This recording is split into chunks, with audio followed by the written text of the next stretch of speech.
There was a coin collector who passed away in his home. He lived alone and had a gigantic coin collection. His children then decided to put the house up for sale. They tried to find his valuable coin collection. However, it seemed to have disappeared from the place.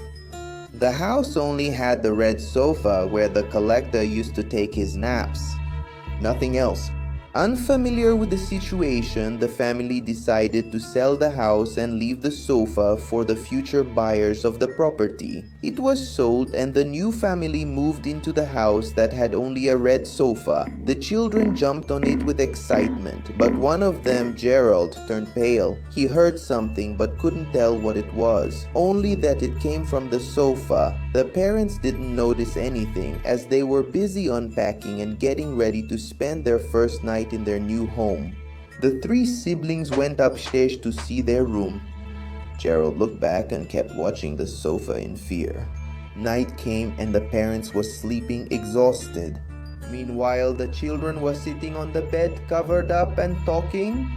Before Gerald could start discussing the matter with his siblings, there came a sound of coins from downstairs. His sister went to the piggy bank thinking the sound had come from there, but it hadn't. So she slowly went down the stairs, heading toward the sofa. The upholstery was moving. She asked who it was, but got no answer.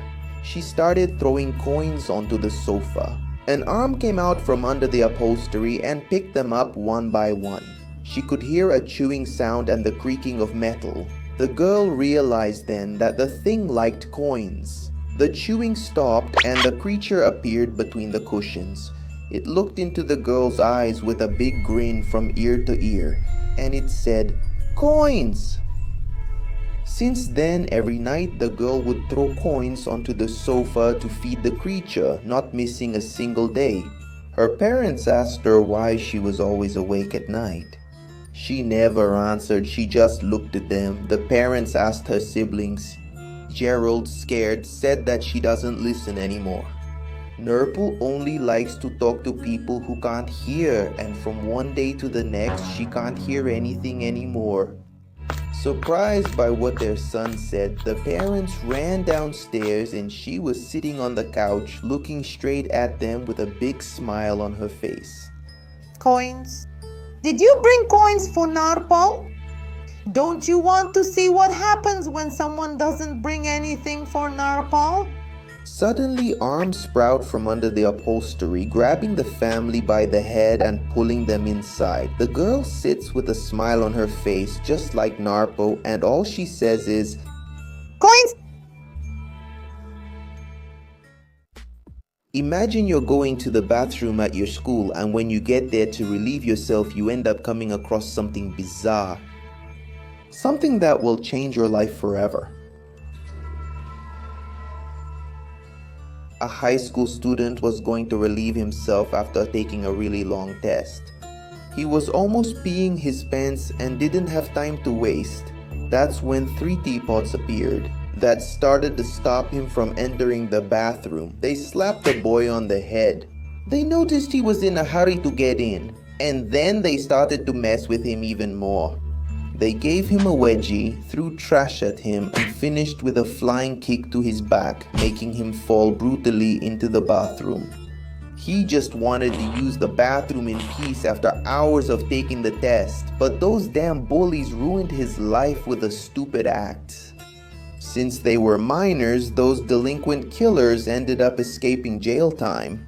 They did some community service and soon after were already back at school, bullying other students. But what they didn't expect was that their actions would have serious consequences. Somehow the young man's soul got trapped in that school bathroom. All the anger he held inside, all the bad moments he went through there, were materialized in that bathroom. Any bully who entered there would be sentenced to death.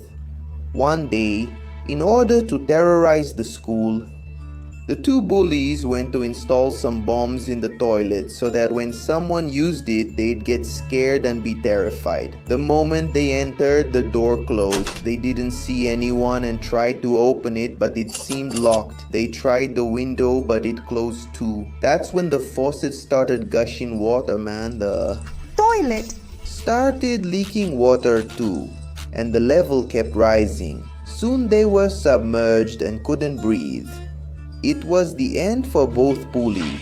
The flush was activated and both of them were sucked into the toilet. Soon the bathroom became known as haunted, and every bully who went in there ended up disappearing. Imagine if you could go back in time. Go to a specific year of your life and live it again, and even change the paths you regret having taken. To this day, science has advanced by leaps and bounds. However, there is no known machine capable of doing that. To break a universal law whenever you want. There is a theory that there is a road located in the state of Ohio, United States that would be capable of doing that, known as the first exit. To achieve this feat, you would need to follow a few requirements. Be driving a diesel car at 100 kilometers per hour, tune the radio to a specific station, and finally set the clock to the time you want to go back to.